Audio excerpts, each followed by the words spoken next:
Guys এই ভিডিওটা তখন আমি করছিলাম, তো এখন চলে এসেছি আম বাগানে। তো আম বাগানে দেখতেই পাচ্ছ চারিদিকে আম, কেননা কালকে বৃষ্টি হয়েছিল, প্রচণ্ড পরিমাণে আম ঝরে পড়েছে সমস্ত জায়গায়। শুধু এই জায়গাটা বলি না, যেহেতু এখানে আমের বাগান ওই জন্য চারিদিকে তোমরা একটু যদি ভালো করে নোটিস করো দেখতে পাবে চারিদিকে শুধু আম আর আমের ছড়াছড়ি। মানে জাস্ট এখানে আমের বন্যা হয়েছে এক কথায়।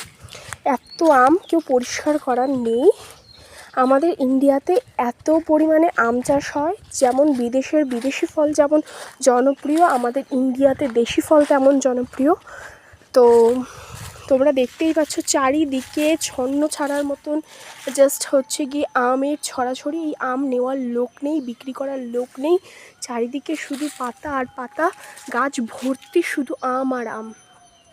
তো যারা আম লাভার শুধুমাত্র এই ভিডিওটা তাদের জন্য। কচি কচি কিছুমাত্র পাতা এসেছে গাছে। তো গাইস কি বলবো, এত মনোরম দৃশ্য শুধুমাত্র এই ইন্ডিয়াতেই দেখা যায়।